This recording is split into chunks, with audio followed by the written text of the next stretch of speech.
Corky's Pest Control, we're here for you. Call 1-800-901-1102. Corky's! Oh, those boys are much too much. Those boys are much too much. We got the spirit. We're hot. We can't be stopped. We got the spirit. We're hot. We can't be stopped. We're going to beat them and bust them. The smallest moments can have the biggest impact on a child's life. Let's get a little bit rowdy. R-O-W-D-Y. Take time to be a dad today. Call or visit fatherhood.gov to learn more. I've been living with hearing loss for more than 50 years. Me and my sister have been wearing hearing aids for most of our lives. But it's not a solution for everyone with hearing loss. I suffered hearing loss while serving my country as an Army specialist in Iraq. The damage I suffered in combat is making it even harder to fit back in as a civilian. When I was growing up, understanding my teachers was really difficult. I started to lose my hearing in college. Social situations became awkward. It was hard for me to tell my friends about my hearing loss. 50 million people in this country have hearing loss. That includes 1 in 5 teenagers. 60% of the veterans returning from Iraq and Afghanistan have suffered hearing loss. With your help, we can restore hearing. Help make hearing loss a thing of the past. We are just some of the many faces of hearing loss. Hearing Health Foundation is working to restore hearing. To learn more about their research for a cure, visit hearinghealthfoundation.org, a public service from Hearing Health Foundation. Welcome back to the Scott and BR plus Amber Show. Joining us now is an old buddy of mine, Miles McPherson, former Charger safety. It says linebacker, but he didn't play linebacker. I played linebacker. He's a safety. And now he is the senior pastor of the Rock Church in Point Loma, and get to see you every weekend. Miles, how you doing, man? Thanks for coming by. I appreciate it. My pleasure, my pleasure. Boy, is it good to see you. Yeah. Man, oh man. Because you always got the smile. When you are around, I just light up, man. I do.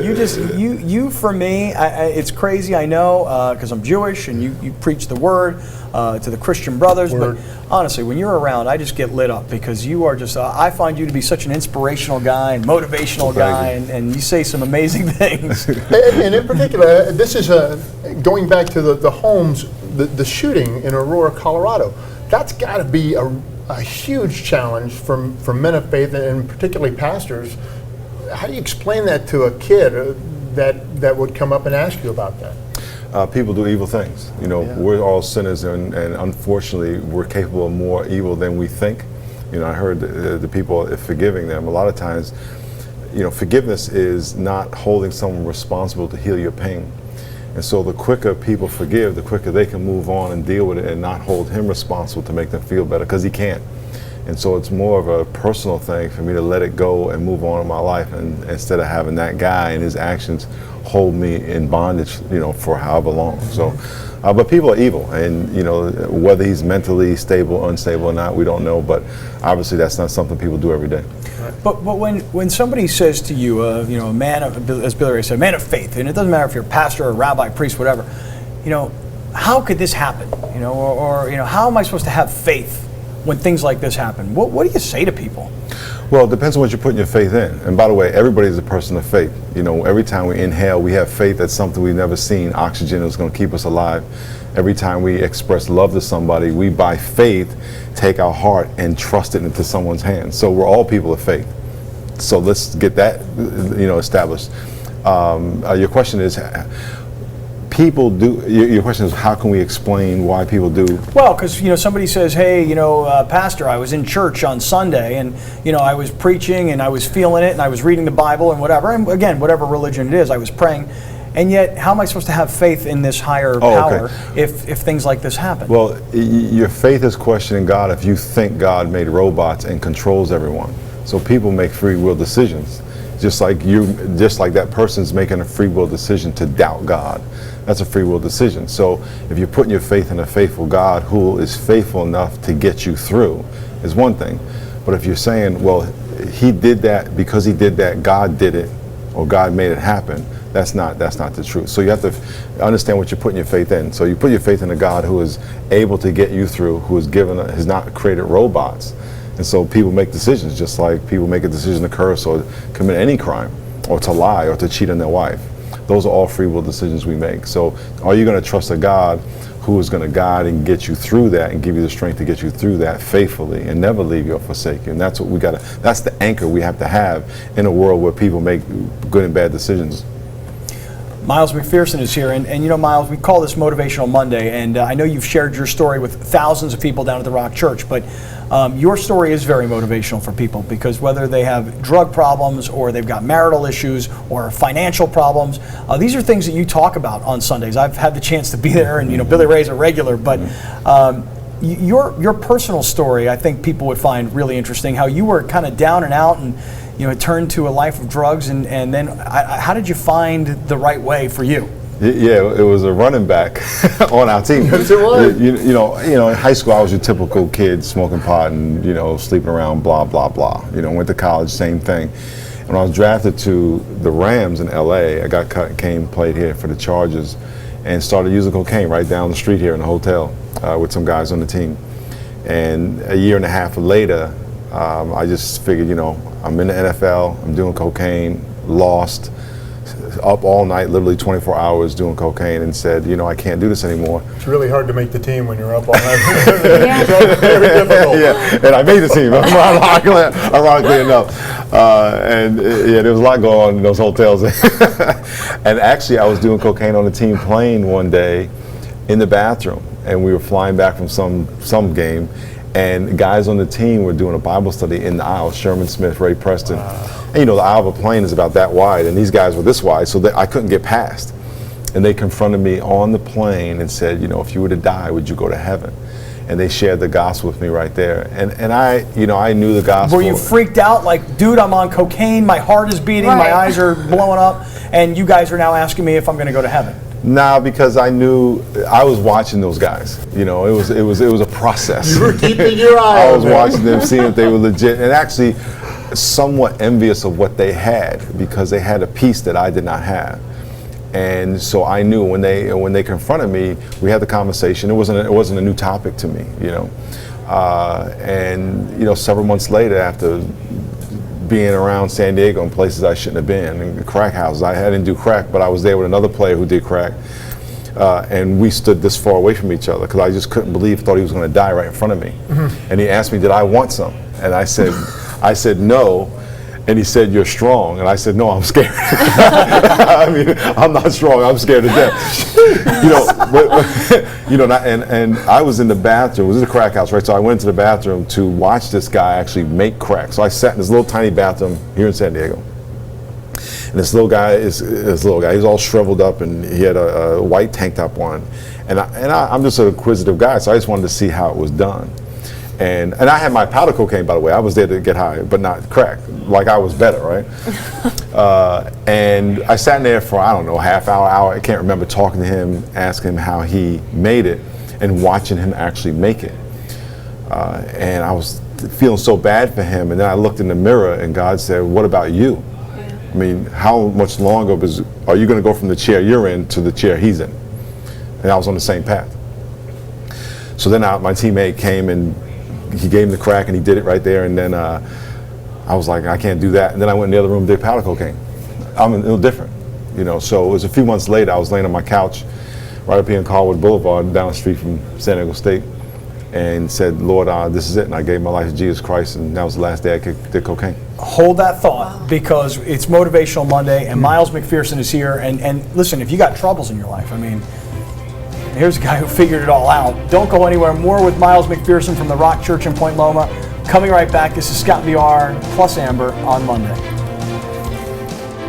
Coach the bench, please. And this better be a very good story. And a good story it is, Your Honor. Midway Jeep Chrysler Dodge Ram continues as the #1 volume Jeep dealer in sales, San Diego County. Jeeps, 2-door, 4-door, Wranglers, Liberties, Patriots, and Grand Cherokees, or get down with the hot new Challenger or the power-hungry Charger. Midway Jeep Chrysler Dodge Ram in the heart of Mission Valley between the 163 and 805, midwayjeep.com.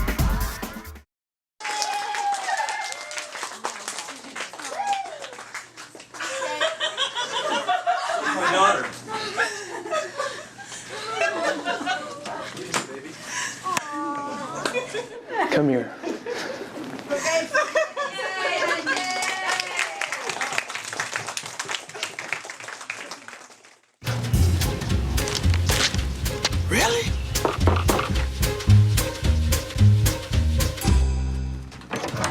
Rock²s, what's up, man? You left some leaves burning out here. Yeah, I just came in just for a second. Come on, man. If it's too hot to touch, it's too hot to leave. You could torch the whole neighborhood. It's a good point there, Smokey. 9 out of 10 wildfires are caused by humans. Only you can prevent wildfires. I predict that by 2015, Fax machines make a huge comeback. There will be no more kittens on YouTube. I'll move out of my mom's house. It's a guest house. Charlie Sheen will be president. we will see the beginning of the end of AIDS.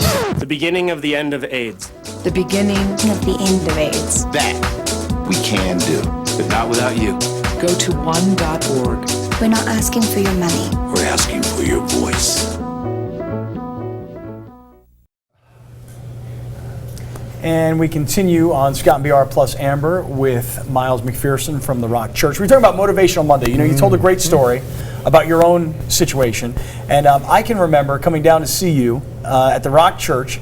And I remember you being on stage, and I felt like you were talking directly to me because you were saying things like, you know, it's not always going to be easy. It's not always going to be the way you want it to be. Life won't always be like that, but things will get better. You'll get through whatever hard times you're experiencing. And I think there's just a whole bunch of people that are out there right now, whether it's money, whether it's drugs, whether it's problems in their marriage, and you communicate with those people. I don't know exactly how you do it, but you seem to have a great message.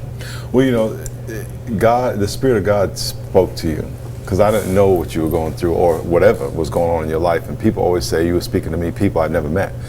But I just say what I feel God telling me to say, and the Spirit of God's going to say, I'm going to personalize it to your life. And that, you know, that's the difference between some God who's up there that we think is up there, and the Spirit of God that the Bible talks about, that He wants to have a relationship with people. And you know, when I was in that crack house, and then on the plane, and then in my my apartment, God was saying, I have a plan for you specifically, and I want to do something in your life specifically and have a relationship with you specifically. And on April 12th, 1984 is when I gave my life to Christ. He started that journey for me, and I never did cocaine, never did drugs again. Got back with my girlfriend. We've been married almost 28 years now. And you were by yourself in your apartment, and you just felt the need, like something needs to change. Well, I was by myself. It was a process, and I knew the gospel. I knew I had to give my life to Christ. Right. I knew all you know. It was just a sequence of events that finally led you to. And I said, you know, this is it. I got to do it today, because you know I had heard of guys who Don Rogers, UCLA football player from years ago, died. You know, heart pounding out of his chest. So I laid on my bed tonight with my heart pounding out of my chest. So I you know, the signs were there. I was way on borrowed time, and I said, "This is it. I got to do this." And you know, there's people listening right now. Their lives they're on the edge financially, relationally. I talked to a guy yesterday. His wife's leaving him, and he was just broke down. I can't imagine the pain people go through. I've been there. I was in Florida 2 weeks ago. Thought my dad was going to die. And my grandmother died 2 months ago. You know, so we all go through this all the time, and we always need God every day of our life. Even when things are going good, how do I deal with that? And so, you know, I can't encourage people enough to call out to God, and because it's not my good luck charm. It's every day ups and downs that I got to hold on to His hand and let Him guide me. Because even when things are going good, be careful. You know, if you think you stand, take heed lest you fall. And so you want to keep your hands and your heart attached to Him and dependent on Him. And it's amazing, as many times as I've been down with Kimberly and Savannah, it happens on a weekly basis where you will say something and it sounds like you're just focusing on me, and you're going, now this, I'm telling you this, and it's almost like, you know what the people need to hear, and I take it like a personal message. It's incredibly effective, and I think you touch a lot of people with your sermon every single Sunday. Well, I appreciate it. That's kind of the idea. Even right? Scott was saying, I mean, Jewish and coming in and well, now I'll call Billy Ray and I'll go, I just watched Miles' sermon online. Did you see what Miles said today? He was talking to you and me, buddy. You know, it's just. Did you ever think? And we're kind of running out of time here, but real quick. But did you ever think that it would turn into this? Yes. Well, yes and no. When I started, there was no internet. There was no, multi-site. We have a campus here in Point Loma. We also have a campus in North County. So people can go to sdrock.com and see our locations. The technology now enables us to go around the world, which didn't exist back in the day when we started. So no, in that sense. But yes, in the sense of helping a lot of people.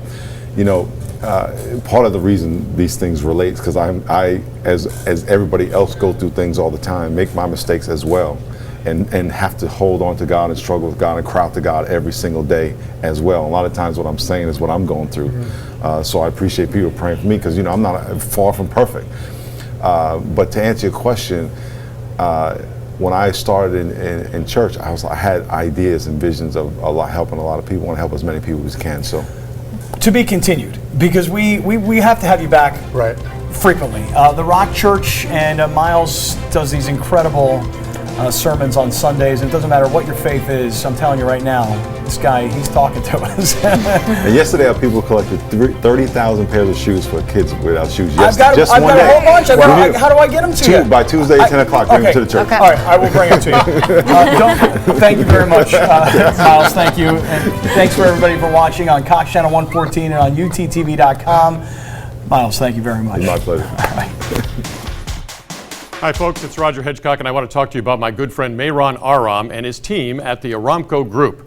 In the 20 years that Mehran's been doing business in San Diego, he's developed a reputation as being a professional and truly trusted local expert.